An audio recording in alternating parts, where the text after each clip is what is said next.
안녕하세요. 준희 약사입니다. 초고령화 사회가 되면서 사망 원인 1위가 암이 되었는데요. 누구에게나 암 유전자는 가지고 있는데 어떤 이에게는 암 억제하는 유전자와 세포 자살을 유도하는 유전자가 암이 발생하지 않도록 암 유전자를 견제하고, 또 어떤 이는 암 유전자 세력이 암 억제 유전자와 자살 유도하는 유전자 세력보다 강해서 암 세포가 증식하는 게 아닐까요? 정상 세포는 산소가 65% 유지되어야 하는데, 만약 이보다 부족한 상태가 되고 세포막이 산화되고 염증 상태가 오래 지속되면 핵과 미토콘드리아가 변이되고 저산증과 단백 분해 효소의 결핍은 정상 세포는 영양 공급 부족으로 세포가 이대로 가다가는 굶어 죽을 수 있다고 생각해서 살아남기 위해 암세포로 돌연변이가 되었다는 말은 충분히 납득이 됩니다. 몸이 산소가 부족하게 되면 젖산대사가 더 활발해지는데요. 몸은 산성화가 됩니다. 산소 부족으로 젖산대사가 많이 일어날수록 암의 증식이 더 잘 나타나는데요. 그래서 암 환자에게 당뇨 환자처럼 정제 탄수화물의 시기를 제한합니다. 젖산은 지나친 운동을 통해서만 발생하는 것이 아니라 과도하게 탄수화물을 많이 먹었을 때도 미토콘드리아에 포도당이 완전 연소가 이루어져 있지 않아 발생할 수가 있습니다. 젖산대사는 한마디로 산소 부족증입니다.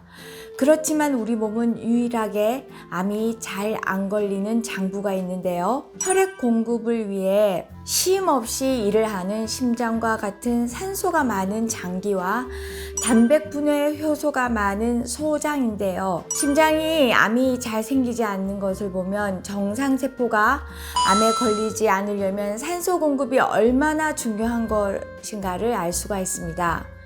또한 췌장 효소가 풍부한 장기인 소장은 12지장의 췌장액이 모여 단백 분해 효소가 늘 충분한 상태인데요. 이 단백 분해 효소는 암 세포막을 보호하기 위해 싸고 있는 단백질인 시알로뮤신을 분해해서 백혈구가 암세포를 공격하기 쉬운 상태로 만들어주기 때문에 소장도 암세포의 공격에서 안전합니다. 한마디로 암은 산소 공급을 받지 못하는 세포가 찌든 기름과 소화 분해 안 된 단백질과 뭉쳐져서 만들어진 단백질 지방 덩어리라고 볼 수 있는데요. 그럼 암세포가 왜 발생할까요? 유전자 결함, 저산소증과 세포막 산화, 활성산소증, 염증 환경 이외에도 정신적 스트레스, 외부에서 들어오는 곰팡이 세균 바이러스, 가공식품, 고소한 냄새를 풍기는 빵, 과자, 튀김 음식에 함유된 아크릴아마이드가 들어있는 발암물질, 이뿐만 아니라 당뇨, 고지혈증, 혈압의 원인으로 인슐린 저항성을 일으키는 지방, 단백질, 탄수화물의 과다 섭취도 암을 일으킬 수가 있습니다. 암 환자에게 영양물질을 투여하면 암이 더 증식할까봐 항암하고 나서도 영양 결핍의 모습이 역력한데도 어떠한 영양소를 드시지 않으시는 분들이 많으신데요. 실제로 암 한후 분들이 암세포보다는 항암제 후에 면역 회복이 되지 않아 암이 아닌 폐렴, 대상포진으로 돌아가시는 분들을 보면 생명 연장을 위해서라도 항암제 치료와 함께 면역 관리도 꼭 병행하였으면 좋겠습니다. 면역 관리를 위해서 식이와 생활 습관과 영양요법을 어떻게 해야 할까요? 암세포를 증식하게 만드는 카시노젠 같은 독소 물질과 자연 면역력 회복과 암세포의 전이 재발을 막아주는 항암 식물 영양소는 다른 겁니다. 항암 식물 영양소는 항상성을 회복시켜주는 아답토젠이기 때문에 암세포는 사멸하는 데 도와주고 정상세포는 빨리 면역을 정상화하는 데 균형을 맞추어 줍니다. 항암 식물 영양소를 섭취해야 하는 이유 첫 번째는요. 자연 면역계의 회복뿐만 아니라 항암제의 부작용을 경감시켜 줍니다. 대부분의 항암제는 골수와 소화기계에 심각한 부작용을 초래하는데요.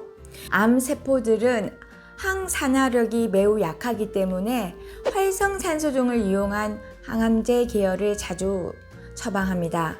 독소루비신 계열의 항암제는 일반적으로 다양한 암에 대한 암 축소 효과는 좋지만 심장 독성의 부작용이 너무 크고 항암 치료 중 사망률이 매우 높아서 부작용을 최대한 막는 항암 식물 영양소를 함께 드시는 게 좋을 것 같습니다. 영양소를 섭취하는 이유 두 번째는 전신 피곤, 어깨 강직, 무력감, 집중력 저하, 권태감, 분노 증가, 조급증, 체중 감소, 식욕부증 같은 암 피로 증상을 완화해 줍니다. 암 피로 증후군은 암의 재발 전이뿐만 아니라 암의 진행 또는 항암 치료 중 나타나는 가장 흔한 부작용인데요.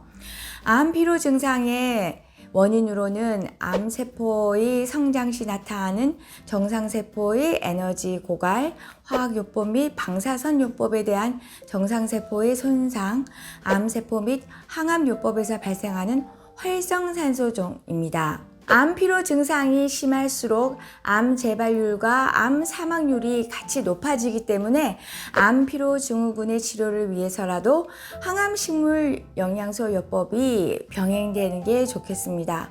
또한 암세포는 혈액과 림프액이 흐르는 방향으로 일어나며 혈액과 인접도에 따라서 전이의 속도가 결정되는데요. 세 번째, 암의 재발 및 전이를 방지하고 일반 암세포를 사멸할 뿐 아니라 항암제 및 방사선 치료에 대한 내성을 가지고 있는 암줄기세포를 사멸하기 위해서 영양소를 섭취합니다. 항암요법과 병용할 수 있는 식물 영양소를 소개해 드리면요. 가장 강력한 항산화 효과를 가지고 있는 안토시아닌 후코이단 나노 컴플렉스인데요.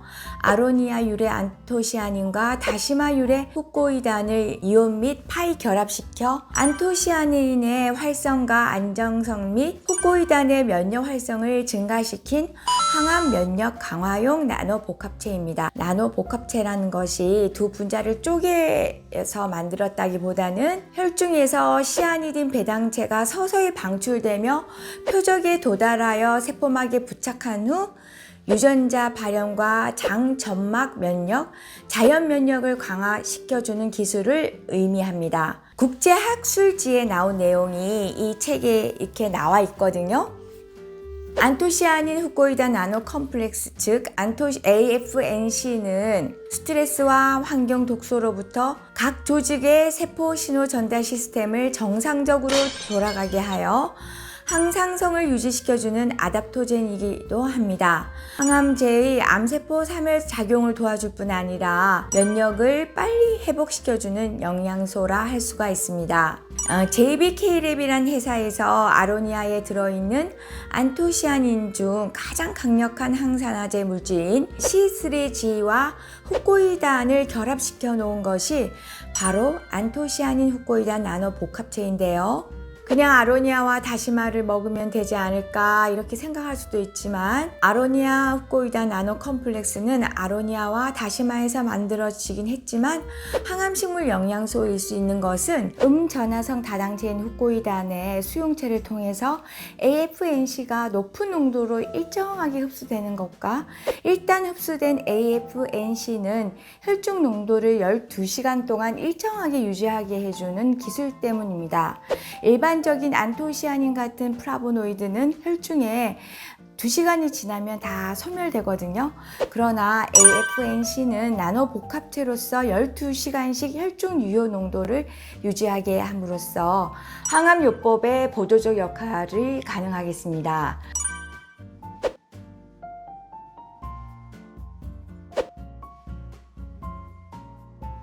자, 오늘 저의 얘기는 암 환자에게 도움되는 항암식물 영양소인 AFNC에 대한 이야기였는데요. 도움이 되셨는지요? 오늘 저희 얘기는 여기까지입니다. 앞으로 더 유익한 이야기를 가지고 찾아뵙겠습니다.